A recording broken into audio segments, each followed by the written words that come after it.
Time now for our weekly arts and culture segment. We have our culture correspondent Song Yoo-jin in the studio. I can't believe, Yoo-jin, it's the last arts and culture segment of the year. I mean, right, Jongmin, time really flies, doesn't it? It does so fast. What do you have for us today? Well, so today, as we prepare to say goodbye to 2023, I thought it would be the best time to reflect on some of the biggest cultural moments in Korea in 2023.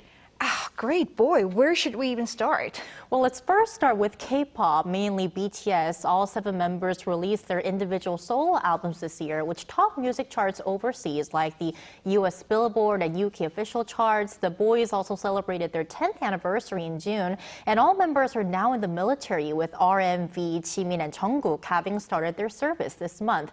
And this is when something really interesting happened. The moment when all BTS members enlisted in the military, their song Spring Day topped the iTunes chart, even surpassing Mariah Carey's Christmas song. It was the fans who made this happen, which shows the unique fan culture of K-pop. BTS seems to always manage to steal the show. Any other K-pop culture highlights? Well, this year in K-pop, it was all about girl power. First of all, girl group BLACKPINK, who recently renewed their group contract, they became the first K-pop artist to headline the Coachella Music Festival in April. And we also have to talk about rookie New Jeans. They became the K-pop act to win a Billboard Music Award, the quickest, topping both the Billboard main single and albums charts within a year of their debut. But experts say what really stood out in K-pop this year was exporting its unique training system. JYP Entertainment teamed up with Sony Music Japan and created the Japanese girl group Niju. Before, the strategy was to include 1 or 2 non-Korean members in each K-pop group to appeal to the global market.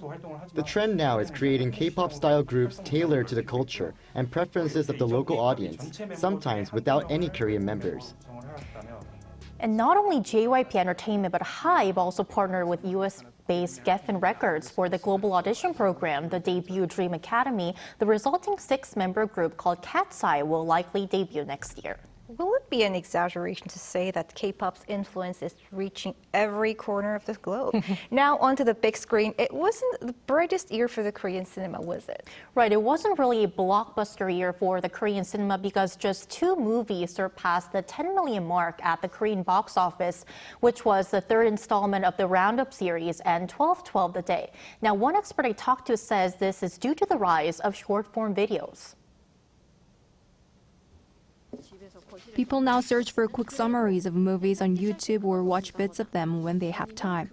If a movie doesn't have a tightly woven, immersive plot, mind-blowing special effects, or a sound system that you can't replicate at home, theaters are going to find it challenging to lure back the audiences they've lost.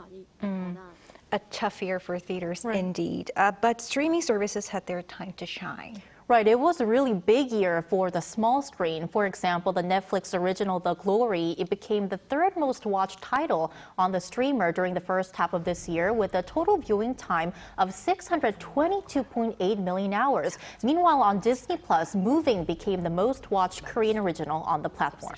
And Yoo-jin, moving on to the arts, we saw several Korean artists winning awards at prestigious competitions. Right, some very exciting news. First of all, for example, baritone Kim Tae-han became the first Asian male singer to win the prestigious Queen Elizabeth competition. And in the world of ballet, Universal Ballet Company's Kang Mi-sun was named Best Female Dancer at the Benoit de la Danse, known as the Oscars of Dance. So really a big round of applause for all these incredible artists. And I also remember the Hangzhou Asian Games because you were there. You covered the games on the site.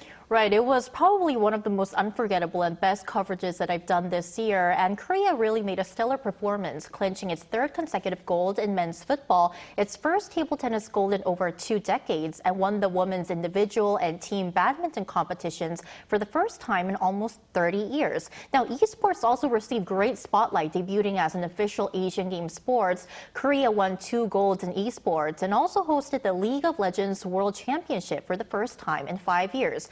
Now, one expert even chose eSports player Faker as Korea's culture icon of 2023.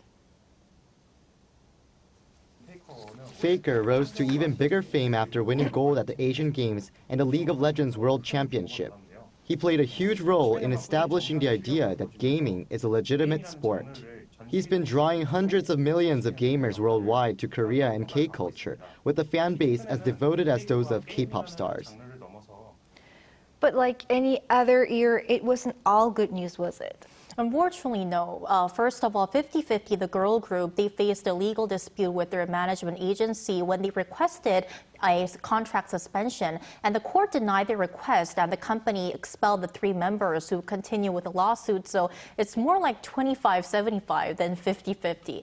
And a few days ago, actor Lee Sun-gyun, best known for the Oscar-winning movie Parasite, died at the age of 48 in an apparent suicide. Lee was under investigation for alleged drug use, which he denied. So it's quite a somber note to end on, but these are some of the cultural milestones of 2023. And as a cultural correspondent, it was my pleasure sharing what's buzzing and trending in the world of culture. And here's to more exciting cultural journeys in 2024. Right, there were a lot of ups and downs. I hope to hear more exciting stories in 2024. Our culture correspondent, Song Yoo-jin, thank you. Thank you.